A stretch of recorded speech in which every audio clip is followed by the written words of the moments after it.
Hey everybody, thank you for joining me. Today I'm going to be taking you through Catan VR, a board game that has been brought to life in virtual reality. It's on most platforms after recently launching on the Quest.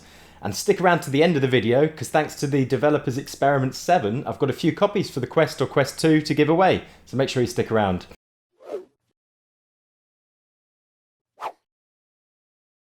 Right, now one thing we've all been missing lately is the ability to socialise. It's not like you can throw a games night, have with your friends around your house and really get stuck into a game. Or can you? Catan VR brings the opportunity to do that and it does it really, really well. The idea of the game is to build and trade, to upgrade your settlement, to kind of take over the map. I'm not going to take the time to talk you through all the rules because there's quite a lot of rules, but I would give the one warning: make sure you watch the tutorial video before you jump into a game. The game does prompt you to watch the video, but I, being impatient, first decided to ignore that and try and work it out as I went along. That didn't work. Make sure you watch it, it's so much easier. So the game drops you into a virtual environment and you have the board game set out on a table in front of you. You play with between 3 and 4 people and they're spaced around the table. You can change your setting to suit the kind of environment you want to play.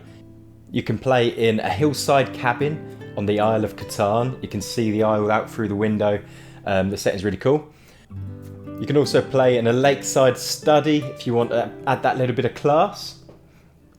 Or if you want to really mix it up, you can go and play in a Zen games room set in Japan. So you can play in one of two ways. You can play against the AI, or you can play in the online mode against real life opponents.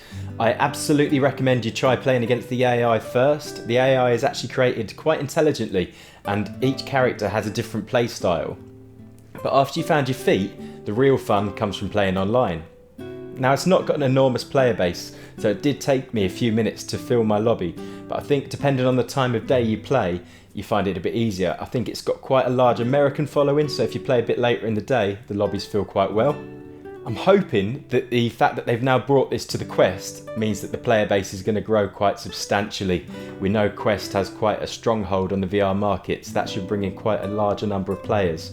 Let's hope those lobbies will start filling. Now the online mode can be great if you get a really good number of people around the table who are up for a bit of chat and a bit of banter, and you can really sort of stretch the game out and have some fun. But I would warn you, people take it really seriously. I've had a few people rage quit when it's been clear that I'm going to beat them, or if I've maybe created a road that's blocking their path and kind of caught them back. They get angry and they quit quite quickly, so do be prepared for that. But if you get some easygoing people, it's really, really good fun. And the sadistic part of me quite enjoys when they rage quit. My tip to you would be to trust no one. The player who is willing to trade to help you out 1 minute will be willing to steal all of your cards the next. So be ready for that and be ready to do the same to them. The controls and mechanics are really simple, really quick and easy to get used to, and it's a genuinely fun game. The animations aren't complex. It's not like you're playing a sort of video version of the game. It really is like you're sat around playing an actual board game. So it's quite interesting, quite a fun take on VR. And it brings quite a lot of replayability. So the more you play the game, the more you learn the finer details and sort of strategies that can help you win. So it means you can keep coming back to it time and time again and just keep getting better, improve your chances of winning and just have more fun throughout. So that's Catan VR. Thanks again to the developers Experiment 7 for providing the keys to win copies of the game. Now if you want to get hold of those keys, what you've got to do is make sure you subscribe to the channel and then just comment below. At the end of the week, I'll go through those comments and I'll randomly select 2 of them and I'll just respond letting you know you've won and how to get hold of your key. Now don't forget to press the like button anyway and make sure you're subscribed because I've got plenty more giveaways coming down the pike and we'd love you to be involved in them.